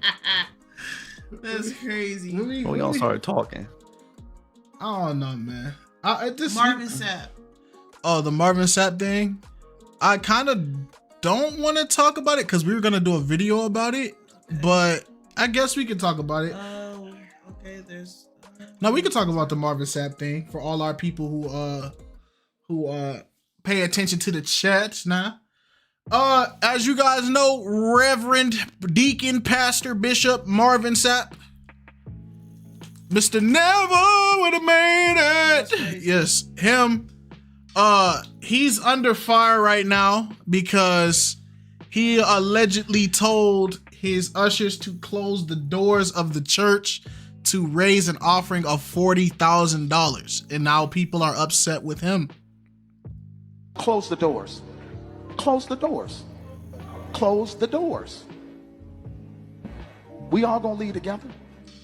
Y'all ain't going no place but to the restaurant. There's 1,000 of you tonight, and those that are watching, it's 1,000 that's watching online. This is a small seed. If I get 1,000 online to give this, if I get 1,000 in the sanctuary to give this, that's $40,000 tonight. How he calculate I'm that? challenging each of you all down here to give a $20 seed. I just think $20 is a lot of money. $20, believe it or not, when my late wife Melinda P. Sapp was alive, was a good date. I could take her to the movies, buy a box of popcorn, get 1 soda, 2 straws. I wasn't cheap, that's swag. I was looking in her eyes, she's looking in mine. Can't do that no more. Now everyone up here, we've all sold and seeded, but I need everyone standing up here with us, with me, to plant a seed of $100. Because again, it costs to sit up here. I got you. Let's see. So put your 20 away, preachers. That 20 wasn't for you. And this is what I need you to do. If you're giving electronically, or even if you're giving tangibly, I'm gonna have y'all come to the altar and give it, because I need to see 1,000 people moving. Bring them baskets. I want the baskets up here. I want to see the folk. Y'all start moving. Y'all can bring it right now. Come. Even if you're giving tangibly, just put your hand on take your phone and stick it on the bucket. He got a money clip. I ain't seen one of them in a minute. Money clip. All right, that's enough context, but I'm not okay. So this is going viral because a lot of people are like, they're mostly stuck on the fact that he told his ushers to close the doors. Essentially, a lot of people felt like this, like, all right, at this point, you're supposed to give. They say the Lord loves a cheerful giver, right? And there's a difference between giving and being told to do something, right? And so, the whole point of tithes is tithes goes to the storehouse, and that's supposed to be for the poor, the widows, the people in need, the repairs of the church, to make sure that the staff and the people of the church are paid, because they have to pay their living. Offering is supposed to be a gift that you're giving to the church, right? Tithes is supposed to be 10%. Offering is whatever's on your heart. Now, growing up super churchy to the point where I used to go to church services like 5 to 6 times a week, right? 3 or 4 services on Sunday, because my mom was a singer. And so when your mom's a singer, your mom has to go to every church event, every gathering, if we go visit another church, we have to go there. So like, this is nothing new to me, right? I've seen stuff like this before, but I've never heard a pastor tell somebody to lock the doors, right? Because that is crazy. You're not allowed to stop people from leaving. It don't matter. So I feel like this puts a bad stigma because a lot of people are not going to look deeper than the clip. They're not gonna look at what exactly he was raising for the service. They're not gonna look at exactly where that money was going. And a lot of them are gonna ignore the fact that he gave his own money. So he did it himself. And they're gonna ignore the fact that the pastors had to give 100. So I don't know, man. But what are you guys' thoughts on this? I have opinions on it, but it's more like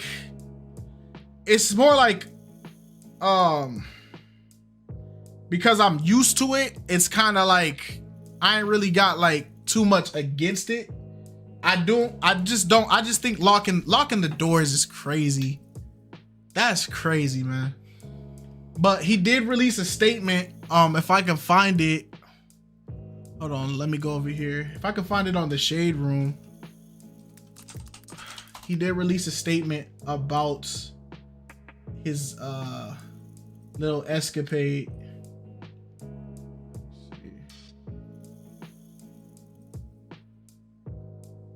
If you guys want to talk about it, go ahead and raise your hand. And I'll start bringing you guys up while I find this article. Because the Shade Room posts like 1,000 things a freaking day. Oh, I found it. All right. So to give you guys some context, he basically wrote a quick statement. They can't see that. Yeah, I know. I'm about to.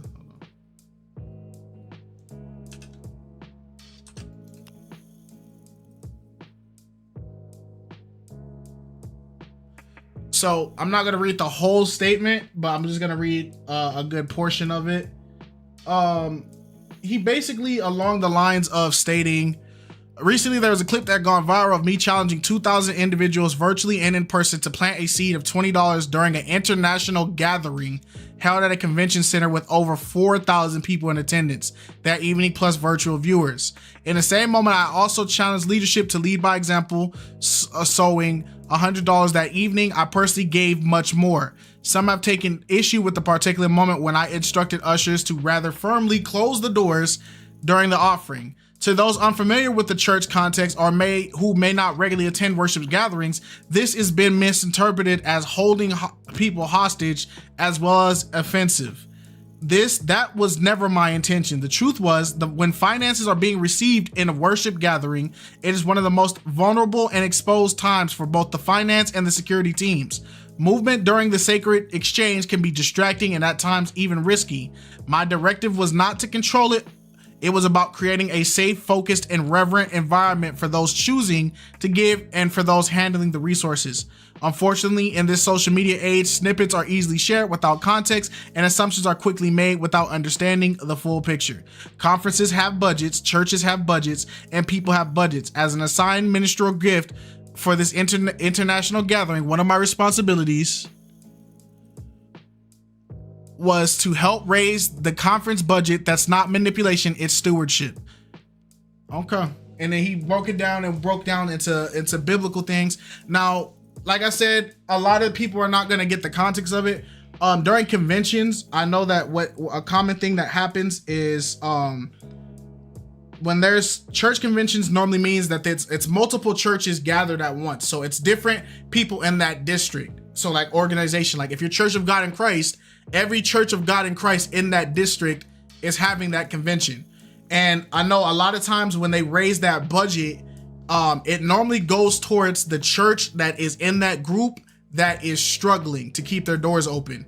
So that's why this is kind of like a lot of people are going to see it and be like, whoa, but I'm kind of like, okay, he's right. You do have to pay for security. You do have to pay to keep lights on. You do have to pay the staff, the deacons and everything, because this is something that they have to do all day long and they don't get paychecks. They're not on salary. You get what I'm saying? But let us know how y'all feel about it. Go ahead, man. Jules, you're up.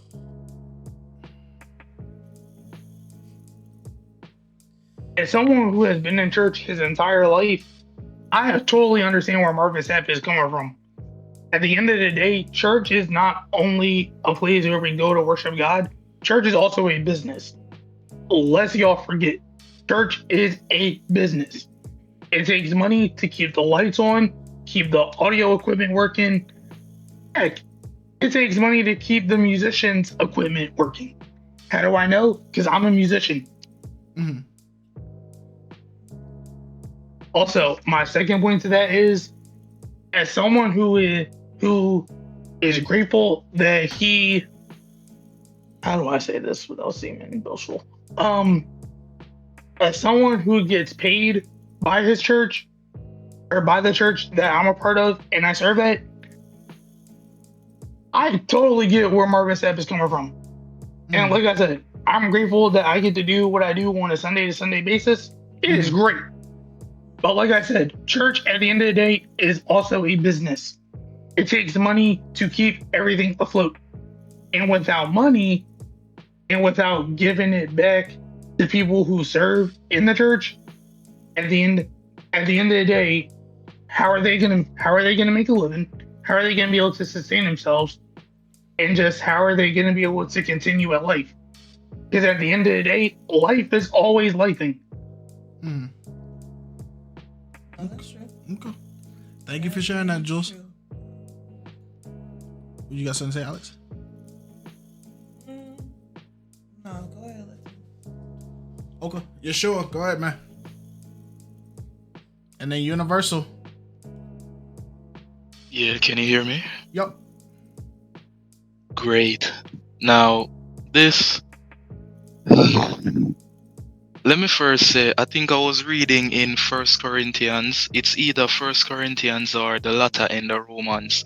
It's which says to judge nothing before the time, right? Basically speaking about patience and observing. I believe with this, as him said, people can see a clip and they're just ready to judge it, quick to judge it and say, oh this, oh that, oh this. But now that he explains it, because I didn't know about this. When I first saw it, I was ready to condemn him. I was ready to just go in. But I say, you know what, let me listen. And let me first say this. In the Bible, it says that where your heart is, there your treasure will be also. And with Jesus' ministry, Jesus spoke more about money than he did about heaven. The most thing that Jesus spoke about was hell. Second to that was money. So money is very important. The Bible even says money answers all things. I do things in my church as well. And let's be honest, the bishop, the pastor, the leaders, they can't fund the church on their salaries because they have their own families, they have their children, they have their rent, they have all these things. So as the body of Christ, we need to come together. If you're at a church, you have to put your money there. You have to, or else how will the church survive? Because the church helps people. The church helps the members who, whenever they run short on cash, whenever they need help, people who are poor. So the money is needed. And what he said about convention, listen, convention is one of the times where it's most vulnerable. Anybody who says they want to thief money or anything like that, they do it at a convention, especially at that time. So someone can just easily slip through the door, steal somebody's purse, steal somebody's wallet, and then go slide right back out the door. So that which he did was actually very smart. So what I realize, about Christians, and I realize this a lot, whenever money is being talked about, it's like that's a sore spot. It's like they're saying the church shouldn't collect money. Nobody shouldn't be collecting money. Whenever money is raised in the church, I realize that it's like a big deal. But listen, money is needed in the church. Okay? Money is needed. So yeah, that's about it. No, I agree. I agree. Shout out Yeshua. Universal. Let's hear from you, man. How you doing? Yeah, good night. You all can hear me? Yes, we can. Okay. It's difficult to be objective when you're diametrically opposed to everything that everyone is saying. Just for that last caller, that nonsense that Jesus talked about his money, the expression that Jesus used most was the kingdom of the heaven, right? So just to squash that nonsense that last caller just said. Concerning this pastor, I understand that he has raised the issue of security, and that is a concern, right? And is a reasonable concern. But before that concern, he had already made two completely faux pas. One is the stipulating an amount, stipulating that the church needs funds to do X and Y, and as if the church isn't guided by the Holy Spirit at the end of the day. As if, the Lord's Prayer is in vain, as if the Heavenly Father doesn't know that we need all these things, right? So you do your best, you put your best foot forward, right? But to me, the first thing that I realize is that this pastor doesn't have trust that the Lord will provide. For him calling on to cite a specific figure, forget the security issues. I could give him a life for the security issues, but to cite a figure, to call persons online, to call on the staff a specific figure, to me, this looks like a total disconnect from the Holy Spirit. That is my first big takeaway. I'd be something else, but I get so angry with the whole topic that I forget the other 2 points that I have. So I might actually call back to talk about the other two. Okay. I'll ask this. I'll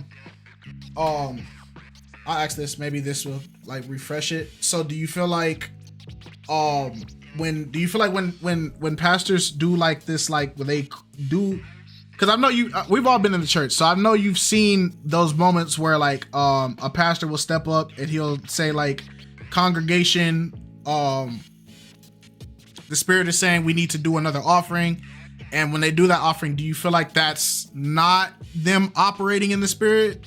Or do you feel like this case is just different from those type of cases? For example, there may be a concern, there may be a burial, or there might be an emergency, right? And people may not be aware of it, right? So of course, for example, if there's a hurricane in Louisiana, right, and you need funds, right, to deal with that, so you call on the brothers, but the Spirit of itself, remember, because the Spirit knows what to plead for, but even beyond what we know as well. So once they get that message, the Holy Spirit will move who it needs to. If your cause is in line with God's purpose, you don't need to you only need just to cite what the case is, and the Spirit will move persons to act. So that's why I say that this is a clear lack of direction to me. It's undeniable that is a lack of direction by the Holy Spirit, and it's men who trusting in men. That's the main fault that I have with this pastor. It is not a church that is being run by the Holy Spirit. They do not have the Holy Spirit in that church. It's just as simple as that. It's just as simple as that. There's no way that you could have the Holy Spirit, and you have to do more than just tell the congregations, hey, this is a cause. Once they are alerted to the cause, once you send out that clarion call, that's all that you need to do. The Holy Spirit does the rest. Right? So that is how I would answer that part. Okay, so I get what you're saying. I get what you're saying. So you're saying, okay, I can see what he's saying, because I did have a issue with when they did do like the extended offerings or something like that. It would be a point where they would be like, I've been in churches where they were at a point where they raised the offering and people gave, and they were like, nah, this isn't enough. Let's do another offering. And we still ain't get our goal, so let's do another offering, until somebody stepped up and gave like a crazy amount, and they were like, yep, okay, we got what we needed. But it's like, you don't know, like you're saying give, but the Bible also talks against giving out of necessity, meaning it speaks against giving to the point where it negatively affects you, right? Like if you only have $10 and you need to go eat, giving that $10 to the church and then knowing you don't have anything to eat, that's a problem. You shouldn't do that. You get what I'm saying? But I Yeah, get correct. it. Because because it is just to add on to your point. It is not as if he's saying, well, but at the end of the month we hope to get X, Y, and Z. It's like in the moment, so people don't even have a chance to. I mean, that's crazy. You know, like if you know, well, hey, Sunday they calling for a special offering, you know, so they could announce that from the service before. So when people come into this service now, but to announce this at that service, and something else comes to my mind, and they keep jumping out. Yeah, but Yeshua did want to speak with you about the Jesus speaking about money more often. So he's up here. If you are open to having that conversation, okay. Yeshua, go ahead, man. You guys got the floor. Have the conversation. All right, can you hear me? Yeah, I can hear you. All right, so let me just preface this by saying, listen, I want to have a discourse, a conversation. I don't know everything, and I'll happily admit when I'm wrong or if I'm off. No, when you say what I'm saying is nonsense and just end it there, I'm gonna need you to clarify a little more on why it's nonsense and why, if it's exactly wrong. What I said is that Jesus spoke about money in his ministry more than he did about heaven, and he referenced money more than he did reference heaven. And I know he did speak more about the kingdom of God. The kingdom of God was what he spoke about more. The most, I should say. That's what his ministry was all about.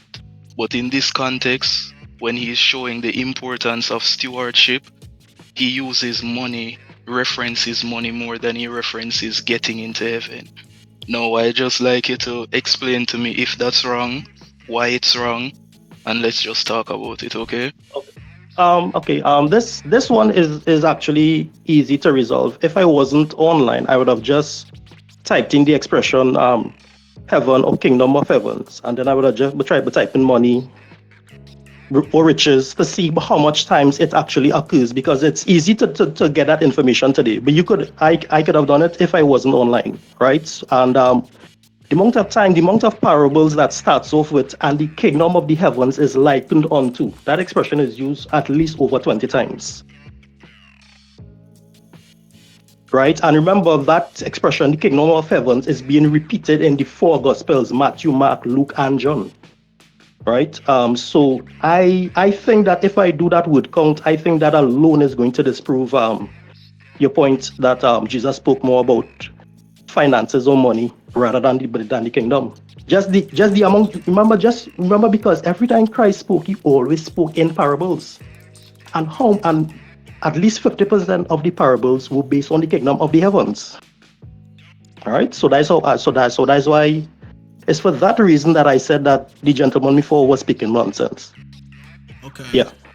So, while you guys do that, I will post what the internet says.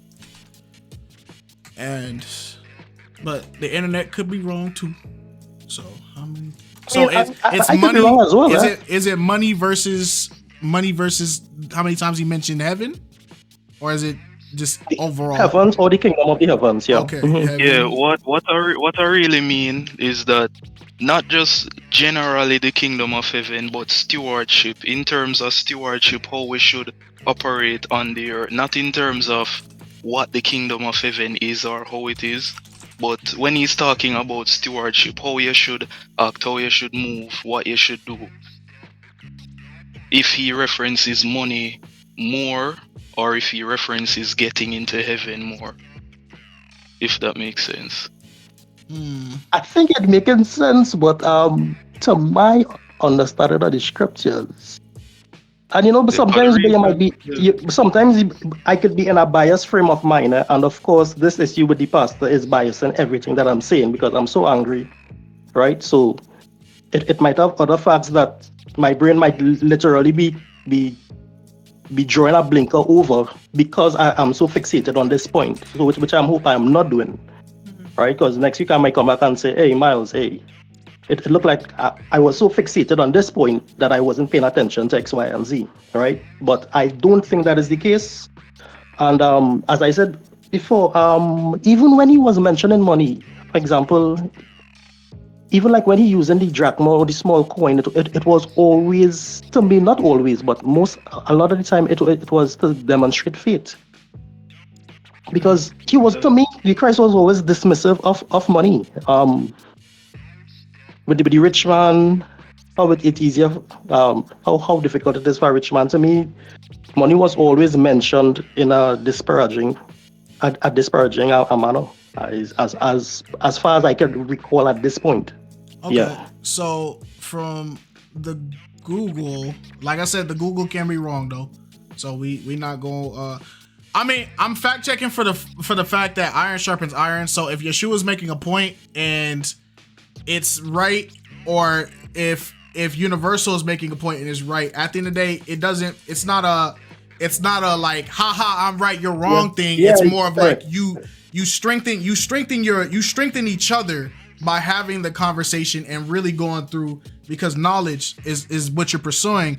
So it says Jesus spoke about money and possessions roughly 15% of his teachings, including 11 out of 40 of his parables. And then it says, while difficult to give an exact number, Jesus mentions heaven or the kingdom of heaven around 80 to 90 times in the Gospels of Matthew, Mark, Luke, and John in the New Testament. Now, we don't know, because Matthew, Mark, Luke, and John are just people's perspectives. So it could be that he said it 20 times in Mark's view, 15 times in Matthew's view, but we say 80 to 90 times. And then the kingdom is a big theme for Jesus in the ESV translation. Kingdom is mentioned 126 times in the gospel, but then kingdom is mentioned only 34 times in the rest of the New Testament. So, I get it, because in Yeshua's context, 15% of all of Jesus's teachings included money. That is a lot of times to be mentioned. Yeah, it is. Right. So, and then again, but I also get Universal's point of saying, like, because there was a lot of times where Jesus would say things like how money is not going to get you into the heaven. He told the rich man when he asked, like, how would I make it? He told him to give up everything. Give him everything and come follow me. So it's like, I get it. So I don't know. I agree with both sides. Yeah, I get what both sides are saying. I guess that's what I'm saying. I agree with what Universal is saying, and I agree with what Yeshua is saying. And even with that, I also agree with what Universal is saying, that when churches do come with this mentality of gimme, even though I'm not saying that's what Marvin Sapp was doing, but it can come off that way. But when they do that, it does feel like they're not leading with the Holy Spirit, because he covers all things that unknown and known that we can't see for ourselves. Now, I think a big problem with a lot of people that they have a problem with this is when it comes to churches. I feel like they're not as transparent as they should be to people that congregate at the church and stuff like that, because people have had their fair shares of them experiencing certain things, like shortcomings of the church, where things that churches are supposed to be doing for the community, for the members, not even people that are members, just for people in general. If a homeless person walks into a church, they should be able to get clothed, they should be able to get fed, they should be able to get, a hot meal, all this other kind of stuff. But that plays a part in it too, as far as, who's providing it. And so I feel like there's a lack of transparency, and it's hard for people to constantly want to give, especially when you see pastors. People always say, like, pastors don't make a lot, but they rolling around in the new 2025, 2026, 2027 Benz and Bentleys and all this other kind of stuff. Money talks. Mm-hmm. Money can do a lot of things for you. And at the same time, like what Universal was saying, like, dang, he had made a really good point. I forgot his point, but it has something to do with money. Like, but money is the root of all evil. So it's just like, whatever you want with money, you can get with money up to a certain degree, but yeah, it's not gonna get you into heaven. I feel like the only thing. Go ahead. Yeah, I just remember the last point that I wanted to make. Go ahead. I wanted to compare what that pastor did with what was done in the first century Christian congregation, right? When remember they would have called all the congregations together, right? And then they would have apportioned out from what they collected. Then they would have given to the older women and to the orphans and to the widows from what they collected, right? So what I'm saying is, I think that churches today should pattern after the first century Christian congregation in that sense, right? And if you look at that time, which church was being led by the Holy Spirit, I mean, how much times would they have had to make that call to the congregations, right? They're not. Would you, you know, just the concept of like imposing on the brothers more than just making the call, that has never come across in the Gospels. There isn't that, and there would have obviously have been instances. For example, Paul and all said that there were times that he did without, he was destitute, he was X, he was Y and Z, right? And the church was needed. But even in the position that the apostles like Paul or James had, they never. We obviously there would have been times when they would have been in need, and we never see that sort of attitude coming through the Gospels. Right. That was the point that I was trying to remember.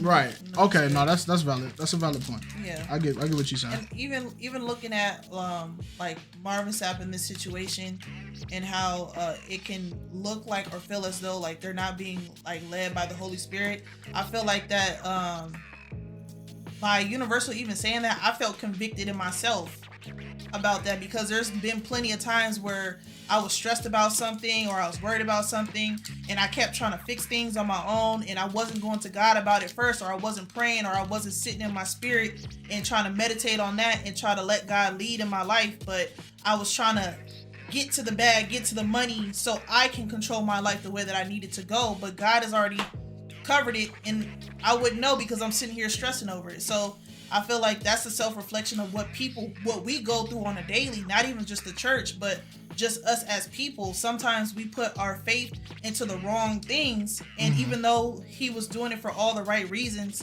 to help a smaller church come out of like struggle and all that kind of stuff, you never know. It could have been a situation where if that church didn't make the money that they needed to make, another church could have absorbed that church and they could have combined their congregation and they still would have been there. They just wouldn't be in their own separate building. Right. And I think sometimes a lot of churches get hung up in trying to have the mega church, trying to have the building, trying to have all these other types of things. But then I also do agree with what Marvin Sapp was saying. Like, you know, y'all about to spend this $20 going out to eat anyway. So what's $20 to you to give to the church to sow that seed so we can keep doing what we need to do to help other people and this, that, and the third. So yeah, it's interesting. It's interesting for sure. Hello. Yeah. Yeah. Can I just clarify? Go ahead. Thank you. Let me first say this. I was wrong. I made a statement that Jesus talked about money more than he did heaven. I was wrong. And maybe the way I phrased what I wanted to say, maybe I didn't say it the way I should have. But, you know, I just want to piggyback on this, because what I think I was trying to say was that not to get into heaven, but regarding stewardship while you're on earth, I was trying to say that money is one of the most important things, because what I would base that off is that the Bible says the love of money is the root of all evil. So once you love money too much or want it or have greed for it, it also says money answers all things. And the parable that came to my mind was about the man in the city. He had the answer to save the city, but because he had no money, no one listened to him. So money plays a huge part in the influence, especially in the church. But what I think goes wrong is that, as Alex said, the clarification. Many churches, it sounds as if when they're asking for seats or so, it's they're demanding it, but they don't really give you clarity on why they want it, why they need it, what's it going towards. If he didn't make that follow-up statement, no one would have known that's the real case. I think he could have said that in the in the service or anything, because sometimes our flesh fights against the spirit, and sometimes we may get lost in the sight of what the Holy Spirit wants us to do. You know what I mean? So I really think this money thing, it might be one of the biggest issues in the church. I think that as Universal said, we should go back to what the first church did. Collect the money, collect it in front of everyone, and let everyone see where the money is going. Yeah. Let everyone see that the money is going to the widows, it's going to the ministers, it's going to the church, this and that. If you're not someone who is active in the church, like say for example me or the other guy, you would be close enough to the ministry to know what's happening. But as a regular member, all you know is that you're giving your money and it's going somewhere, Yeah. So this money thing, it's really quite sticky. And even though I said earlier that the people, they didn't take the time to look before they judge, I believe the way in which he did it in the service, you can't really blame the people, because he sounded very demanding. And when he said to close the door, he didn't really elaborate. He didn't really say anything. Well, based on the clip, I'm not sure if afterwards he elaborated, but in that moment, it did sound very demanding, because he was saying, you will use that $20 anyway, so just give it to me. You will use it anyway, so give it to me. It's not like you'll need it, so give it to me. And I think that can come off the wrong way. In his head, up there, he's not thinking it like that, but the way it came out, it's like, why y'all bully me for my money? Yes, I want to buy the burger, but just because I'll buy a burger, I should give it to you? So, yeah, you understand? Yeah. So I think it's very nuanced. Yeah. I agree. Transparency needs to be at the forefront, and he could have prepared months or weeks for that congregation and for that convention, and people probably knew about it, but social media took the turn for the worse and took it out of context. Who knows at this point? But yeah. Okay. Oh, I'm glad you guys had that conversation though. Iron sharpens iron. So, I know Squad been rating. Thank you, Squad, for your patience. Thank you for your patience, Squad. Thank you, Universal. Thank you, Yeshua, for the conversation. Squad, go ahead. Talk your talk, and then Poetical, and then we'll wrap it up. I forgive you and don't do it again. Dang. Just kidding. I'm just kidding. I was enjoying it. I was enjoying the dialogue. And to Yeshua, I appreciate that the accountability is so refreshing. I appreciate that. Everyone else do. But even though it was cleared up, I just wanted to share something with y'all if I can. And even though Yeshua already cleared it up, but when it talks about what Jesus actually, his mission, what he came to earth to do, his main mission was to minister about the kingdom, which we all know. But he did have many parables talking about the love of money and greed and things of that nature. But just a few, just a couple of scriptures. In Mark 12, he talked about the woman who had the 2 small coins. And it actually said, I Googled it, and it said that today those 2 small coins were only worth about 1/8 of a cent. Dang. So he was just, I don't even know if you call that destitute. I don't even know what that was. And that wasn't an illustration. It wasn't a story that he was telling. That was actually a real situation where he saw the Pharisees mocking her because they were donning their robes and everything, and they were like, "Who is this hag coming out here? And why is she even giving this? What's the point?" But he was saying that she gave out of her want, not of her surplus. And she was still more precious to Jesus than the Pharisees were in that case. And then in the book of Matthew, chapter 19, he talks about how it was easier for a camel to go through the eye of a needle than it is for a wealthy person. Things of heaven. Exactly. And why is he saying these things? Well, we all know that it takes money to run these buildings, whether it's a small church large church, the same way you keep your home up. I mean, they have lights, they have bills or whatever. But the thing about it is, I think what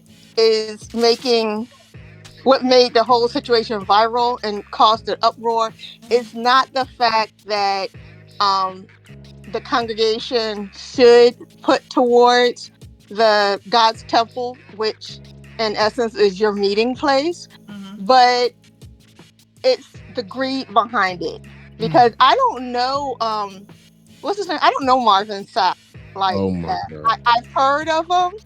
I've heard of him, but I don't really know. I haven't heard his ministry or anything. Just like I've heard of TD Jakes. So I've heard of these people, but I don't know their ministry. So I don't know if he's sincere, if he's a joke, if he's false, if whatever. I don't know, and I don't claim to. I'm not going to pretend. But there are a lot of wolves in sheep clothing out here perpetrating, and they have their $1 million jets, and they have, just like Alex said, they have their Benz, Bentleys, Rolls Royce. The mother of the church, their wives is walking around living lavish. The pastors living lavish. Meanwhile, the members of the church are barely making it paycheck to paycheck. So that is disheartening. Even with the most faith-strengthened person, I mean, it just like you say, Kites, it comes to a point. Like, enough is enough sometimes, especially when you see pastor with the bus with his picture on the side of it and everything like that. It's crazy. So people are getting frustrated, especially during this time when we really have to look at our faith during we're in the last days. I mean, just look around at what you see. But instead of people's faith building up, it's dwindling because the church is supposed to be the sanctuary where you go to feel comfort, where you can step away from the wicked world and feel the guidance, feel the love, feel the fellowship. And people are not doing that. They're not doing that. But I also want to say, these pastors, they expect the congregation to fund their lifestyle, but not the ministry. It's a difference. Right. So when you look at how Jesus 3 years, his 3-year ministry, he had nothing but his 2 feet and the clothes on his back, literally. And he was the Christ. He didn't have, well, of course, there's no cars back then, but he walked. He didn't have people carrying him or the best horses or camels or whatever. He walked everywhere. And he relied on people's hospitality, but they gave because they wanted to, because they loved him and they loved his message. And he was funded by love of neighbor. That's how he was funded. He was funded by seeing that these people were like sheep without a shepherd, and how they felt at ease with him. They listened to his message and they actually came to love him. And that's how he was funded. And that's what we should see within the church, with the leaders, the religious leaders. We should see that. But 9 times out of 10, sadly, we don't. And that's how these situations blow up the way they do, and people are outraged. Agree. I agree. I agree completely. My old pastor included. Took all the money and ran off and moved to Jamaica. Closed the church the next week. I said, dang. All right. Exactly. Pastor riding around with a bus with his picture on the side of it. All right. Poetical, you the last one, man. Let's wrap it up. Thank you, Squaw. All right.